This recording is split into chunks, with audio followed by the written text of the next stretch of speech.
Today I'm joined by Andreas Esswein, who is a 27-year-old centre mid from the Philippines. He's played, in fact, for his country, and he's played in Germany, Indonesia, and many more nations. Andy, I welcome you to the show. Thank you for having me. No problem. So, of course, you were born over in Germany to a Filipino mum and a German dad. Did you grow up with any siblings in the household? And if so, did they get you into football? Yeah, I've got an older brother who started football actually. He's 4 years older than me, and I come from a football family. But my brother was like the first one who was playing on a higher level. So at the age of, I think it was like 12, he's transferred to an academy to Karlsruhe SC, which is they played Bundesliga and now they're in second Bundesliga. So they had like a really good academy, and from there on he's transferred to Hoffenheim way back. From Hoffenheim he went back to Karlsruhe and was playing for the reserve team, was training with the pros. So I kind of had like someone to look up to. Always wanted to have the same kind of level in football. So kind of tried to get into his footsteps. My path was a bit different though, because he stayed in Germany and he decided to take it easy and focus on studies. So after he was training with the pros, but playing for the reserve team, it was at the age of maybe 18, something around that, 18, 19, maybe also 20. He decided to quit on pro level and to focus on his studies, to have like a plan B basically. Because around this time he was training twice a day, had no spare time for any other things like like a plan B. So he's done that for 2 years until he's changed his mind and said, okay, that was it. I've tried my luck, but now it's back to reality, and now he's a teacher. So again, you were playing football in your background in Germany, born to a Filipino mum with a German dad. So again, that's a bit different as well, where I suppose you're a foreign guy in a different country as well. You were 50-50 in terms of the nationality. When you were growing up in school, was the school in Germany open for you to playing football? Was there facilities for you to be able to play? But in Germany it's kind of different than compared to other countries, because I know they have like scholarships and they got like a football team, like a school football team or whatever, but we don't really have that in Germany.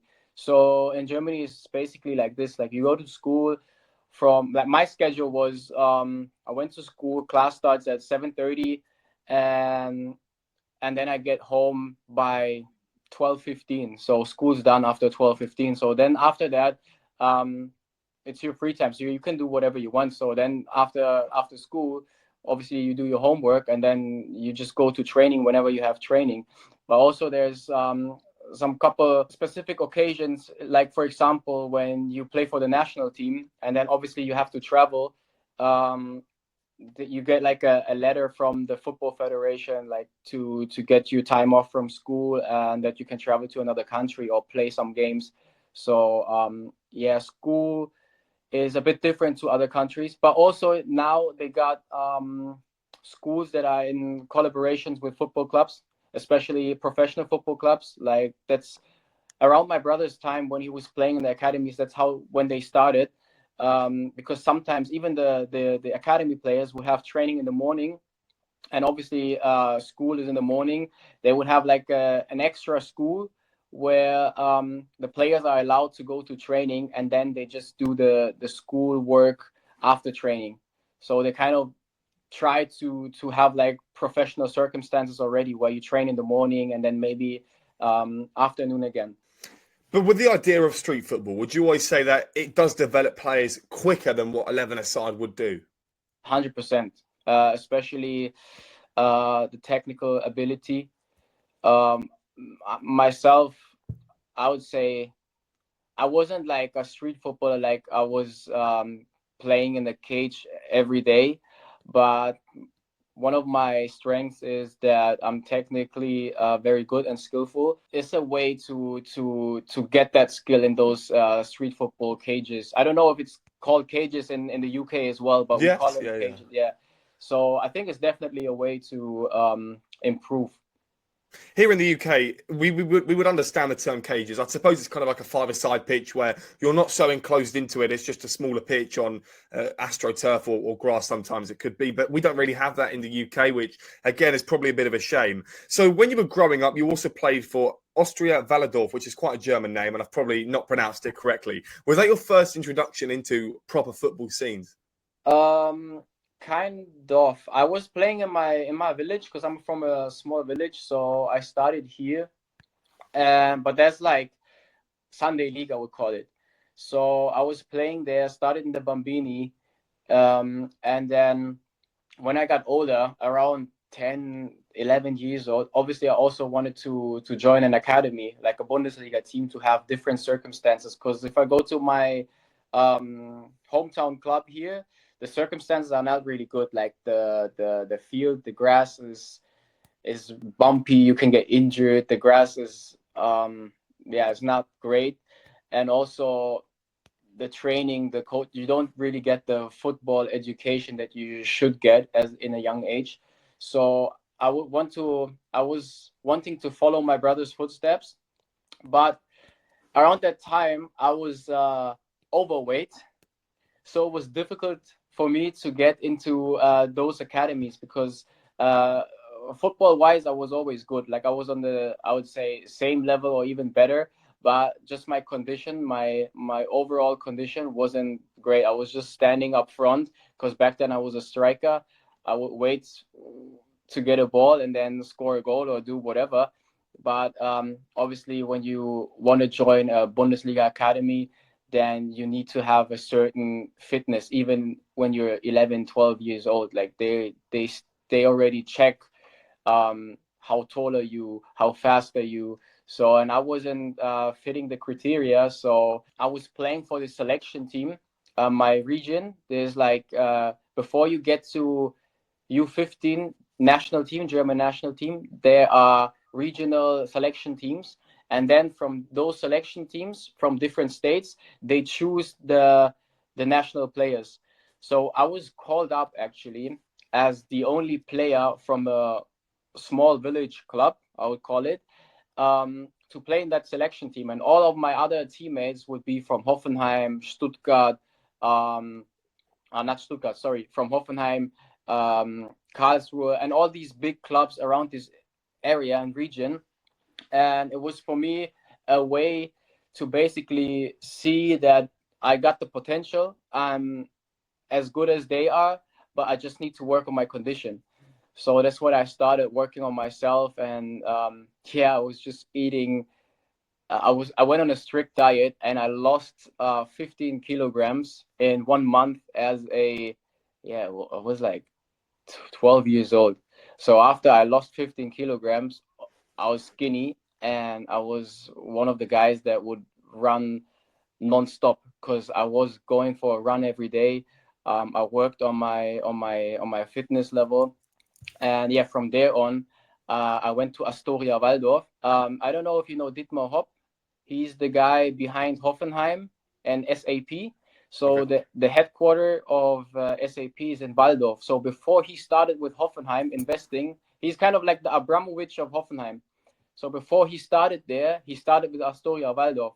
So they got a world-class facility. They got the academy, the second team, the reserve team, and the pro team because they play in fourth division, which is now also a professional league in Germany. Everyone's got their own building basically where they have their locker rooms, physio, gym, doctors. So they really have the best circumstances. So I decided to go there because I had the option to play there, and it was also on a high level. It wasn't the highest, but it was the second highest. So I played there until I was in U17, under 17, and then I transferred to another team, Waldhof Mannheim, which is a big traditional club in Germany. Used to play Bundesliga. They have brought out so many like world-class players. For example, Shalanoglu was playing there. Um, what's it called? Gaudino used to play for Bayern Munich. A lot of national players from way back. So it's a big team in Germany. And I transferred to them to play in the highest division possible at that age. So I transferred to a U19 Bundesliga team. Even though I was still a year younger, like I was still under 18, but I was playing under 19.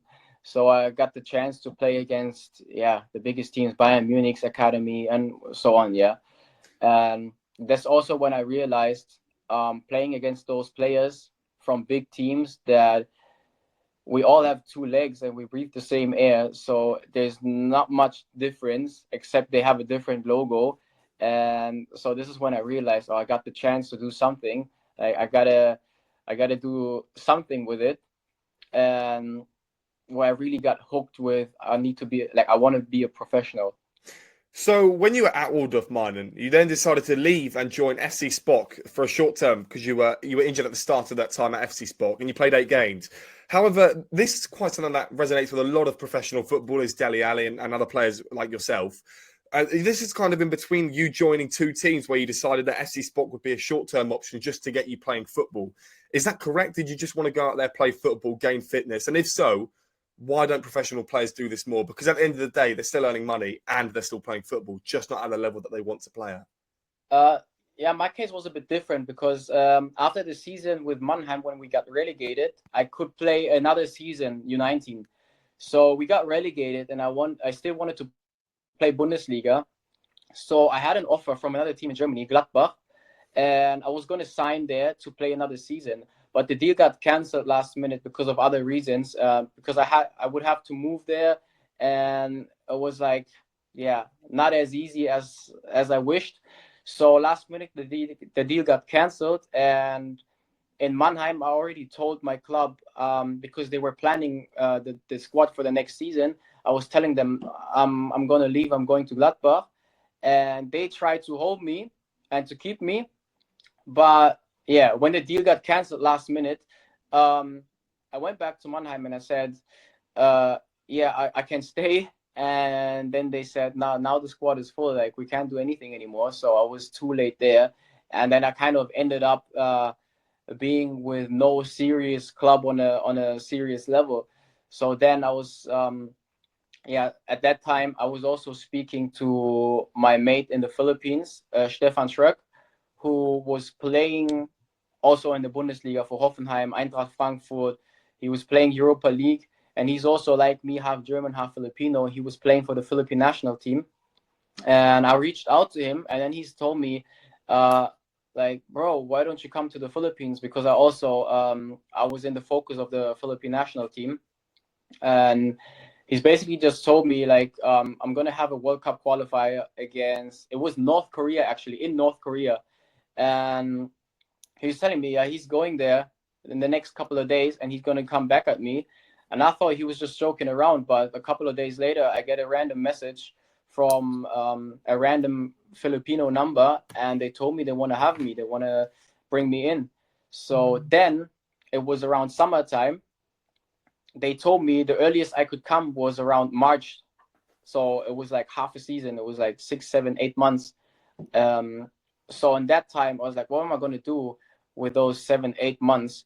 I can't really find anything on a serious football level now. And also, if I find something, they won't let me go.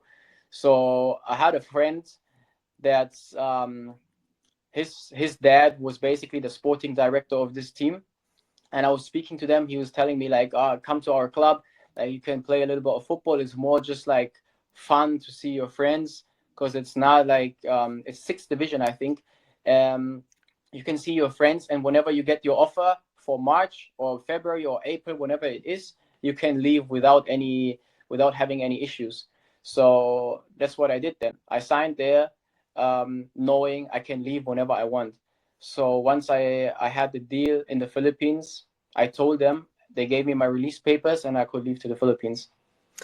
You decided to join Global. FC Global is probably the name of the club, Global in the Philippines. In 2016, you were announced as the latest signing, and obviously German and Filipino fellow player Stefan Schröck got you the move there. Now, how would you rate your time there? Because in the Singapore Cup, you played 4 minutes over 3 games before the team got knocked out. Let's just focus on the Singapore Cup, and then we'll talk about the other league, the other fixtures as well. Yeah, my time there was actually it was good. I mean, in on a personal experience, because it was my first time being by myself in a different country. I mean, I have roots there, but I was far away from my family because obviously they all live here in Germany. So yeah, it was a good personal experience with a lot of this one is with a lot of downs.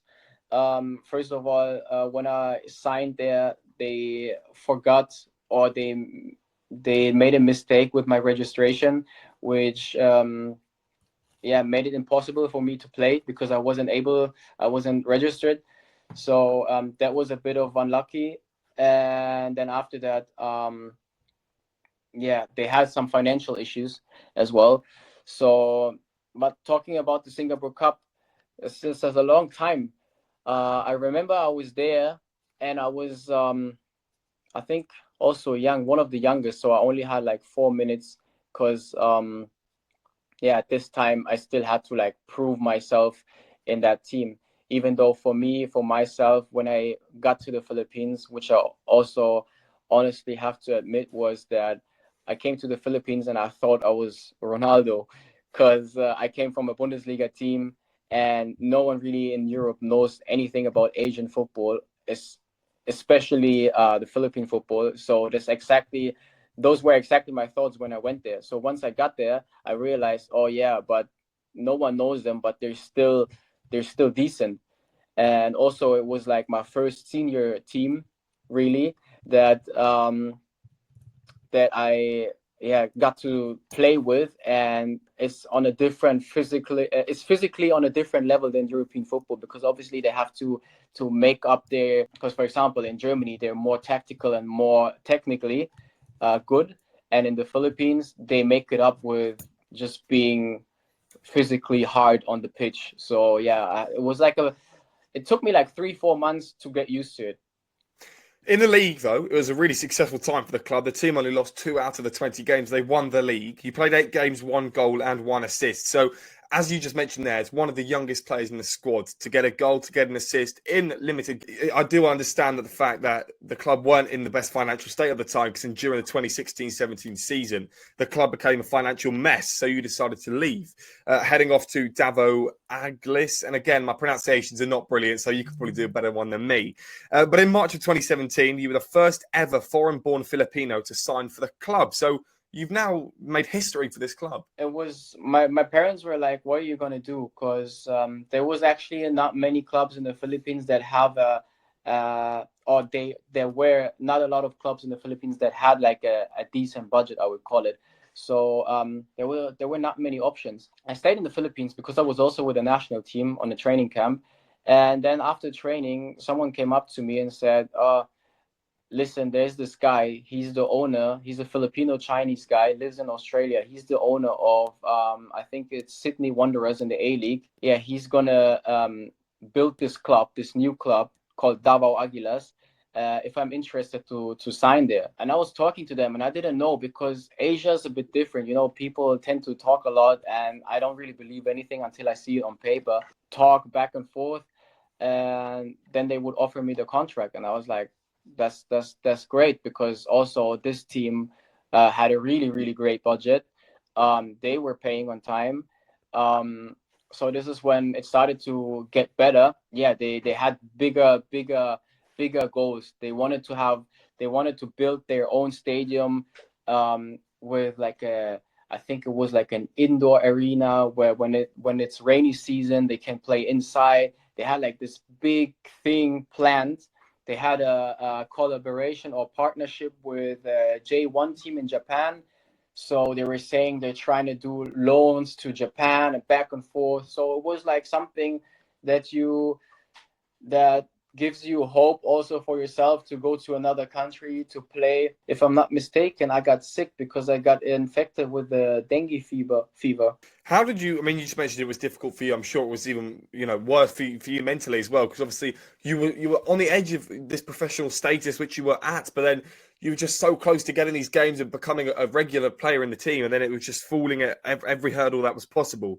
How did you manage to get through it mentally? Was your family there when you went to Germany? How did you get through? Because obviously, for anyone to be promised this time in a very good professional status and background, to then get something that really is out of everyone's control. To be honest, when I was younger, I didn't really think about it that much because um, I had this mindset when I moved to the Philippines, which is I wouldn't recommend anyone to have, because I thought once I signed my professional contract that I will be a professional football player forever, even though you got a contract for a year. In my head, I was thinking after this season I'm just going to sign a new one and extend. I didn't think of I need to do this and that, I need to have those stats to extend my contract. You also represented your country, the Philippines, under 23 national call-up. I believe you played Bahrain and also Manama, if that's the name of the country that I'm saying correctly. So when you got called up, what was the feeling like? Because you mentioned that you were on the radar for some time and then you managed to get the actual call-up. In a difficult time for you as well, how did you manage? I mean, what was the emotions going through you? How did it happen? It was great, especially because we went to Bahrain. We had like really decent circumstances with the hotel and the training pitches facility. Everything was, and it was great to play for the country. I was a bit disappointed though, because I was supposed to, when I signed in the Philippines, I was supposed to be there to play for the senior team. So at that age though, when I was still under 23, I was like, okay, I'm gonna play under 23, but I wanted to play for the senior team. The issue here was that the team that I was playing in the beginning, Global FC, that owner is also the owner of the national team.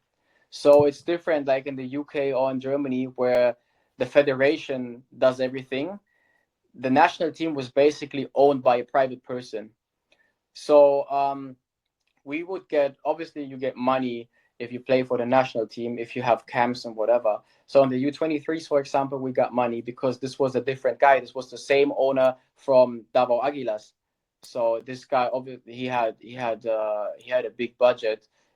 He's a rich guy. But the other guy from Global, he would always call players in, call them up, and then they would have games, World Cup qualifiers, whatever. They would have an allowance, like a budget, where they say you get this and that amount of money, and at the end of the day, he would never pay. So what I did at the very young age, I started to strike. I started to say I'm not going to go training.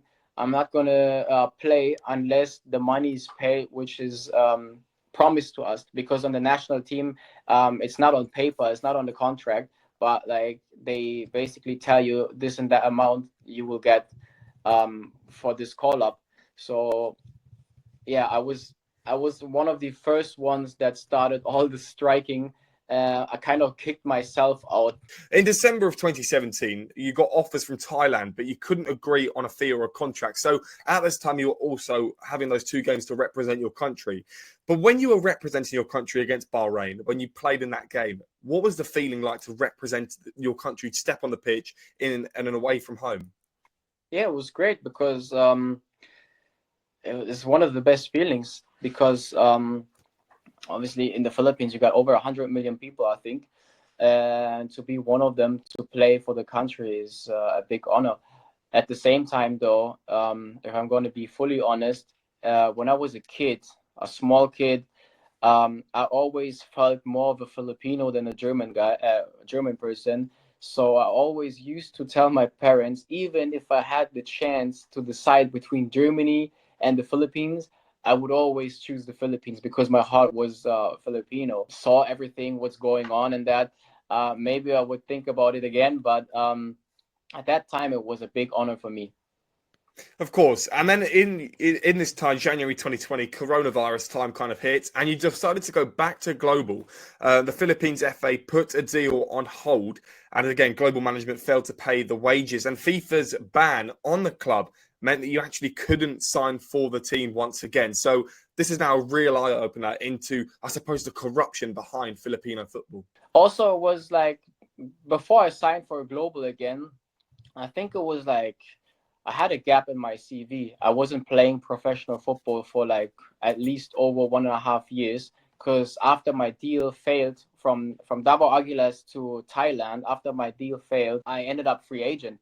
So this was on the last day of the transfer window. So in Asia, I was out. So this was when I, like as I said earlier, when reality hit me. So then I was like, what am I going to do? I'm not going to go back to Germany and then what am I going to do? Because I decided to go plan A has to work out, because I've got no plan B. I didn't do the same thing as my brother, go and study and blah blah blah. I fully focused on football. So I was a bit scared, and when I went back to Germany, there was a time after, yeah, it was around January, winter window, where I was invited by an Irish team from the Irish Premier League. I think it's called Premier League. They were playing top division, Yeah. Bray Wanderers. Went there, flew there, was trying to train with them, but it was a bit weird because once I got there, it was winter and they didn't train football. Like, we weren't on the pitch because they had this thing going on with the coach where they would just, the first 2 or 3 weeks they would just run, and then after they have the level of fitness they would start getting touches in. So I went there and we were just running in the woods basically, and it wasn't like I signed there. I was just invited, and it was basically a trial. So after a week of staying there, I was telling myself, how is he gonna sign me if he just sees me running and not touching the ball? So then after a week, I spoke to them and I asked what the situation is, and they basically told me that it's going to take 2 or 3 weeks until they get touches in. And I decided not to continue anymore because also at that time it was like on my expenses. It wasn't like they invited me because they invited me for training, but it was all on my expenses. So I said after a week, um, no, like this is nothing for me. It's either you want me or we have like a proper trial where I can prove myself. But then yeah, I went back to Germany, and I thought that my career was finished because it's not like I'm playing for Chelsea and then every team's going to sign me. I come from Asia, and it's really difficult if you come from Asia to find a team in Europe because they don't really know Asian football. Well, talk to us about how it went down again, because obviously you were in the Champions League. You did lose every game. You only scored one goal in 6 games for the team, not yourself. Melbourne City, Pathum United, and Jenham Dragons you played, but you also played right back, so a position that's a bit obscure to you, I'm going to guess, because obviously your position is a midfielder. Yeah. The one that you just mentioned was the second year in the Champions League. The year before, we were also playing in the Champions League, and because of COVID, we were playing in a bubble. So we played in Uzbekistan. Before that, though, I signed the contract in United, and we weren't able to train because of COVID. In the Philippines, contact sports and everything was not allowed. So I think 3 weeks prior to our first Champions League game, while other teams and leagues were already continuing their league, we still haven't even trained once together. Like, all of us players were in different countries. We were based somewhere else, and we haven't trained once together. So a couple of players didn't have the fitness level they should have because they didn't have the training, and not all of them were training like me, for example. The problem there was that also in the beginning they had the money, they put everything in, and then we played Champions League. I think the first month our salary was okay, was good, and then the second month already it was late. It wasn't too late. It was like 3 days, 4 days late, but it was already giving red flags. So after the second month, the third month was late. I mean later, and then it went on from that. Like, then it went from 1 month late to 2 months late, and 3 months late, and this is where it all went down again. Yogyakarta. There we go. And you were playing for them recently in Indonesia in the second tier, but now you're a free agent. So what's kind of happened in the last few weeks and months? Um, yeah, actually, because you skipped that, after the Philippines, I transferred to Malaysia, Lebanon, and then Indonesia. So I always wanted to play in Indonesia because they have a big fan base. I think they have the best fans in the world. Like every game is literally sold out, and the fans are crazy over there. So I actually signed a deal in the first division, but then the league got cancelled because they had 170 deaths in the stadium because of the rivalry. The fans just have beaten each other up, so they canceled the season. Then I had another offer, also from the first division. But to be fair, though, and to be completely honest, the team from second tier that I signed with have made a better offer for me financially, and I'm at that age where like I need to look for the money as well. So yeah, I decided to go there, and there, to be honest, everything was perfect. I loved it there. Me and my wife moved there together. My son was born there. Um, Everything was good. I would love to go back there, to be honest, but I was also unlucky because after arrival, I first got sick. I was a week out. Then I played the first game. Second game, during warm up, I get a strain in my calf. But of course, it is now a religious thing to do here on the channel where we build you a FIFA card. So, what would your pace be on EAFC? My pace. I'm not the fastest, so let's do 65 because I'm really not the fastest. Do you play EAFC? Yeah, my brother-in-law, he's got EAFC, so I'm playing with him all the time. Good to hear. Good to hear. Shooting as a midfielder, what would you put that? Shooting, I would put a good 82. 82. That's high for a midfielder. Would you say that that's one of the strongest parts of your game? Yeah, shooting is one of the something that I'm good at, especially the knuckleballs. Yes, well, I do like a knuckleball myself. Passing, of course, as a midfielder, the engine of the team, that the passing needs to be good. Yeah. If you want my honest opinion, I don't want to push it too high, because I don't know the level of Armin, for example, what they said. So passing, I would say, I'm also is one of my strengths. So without pushing it too high, I would say maybe let's say 78. 78. That's still very good for a midfielder. With Armin, I don't think we actually did a FIFA card. I find it hard to remember if we did or not, because I think we kind of started it only a matter of months ago. I'll have to get him back on and do a FIFA card with him. Dribbling, what would you put that? Oh, dribbling. Also, I would put a 75. 75. Again, with midfielders, I feel like dribbling isn't the most important thing, but certainly as a CDM, it would definitely help if you had it.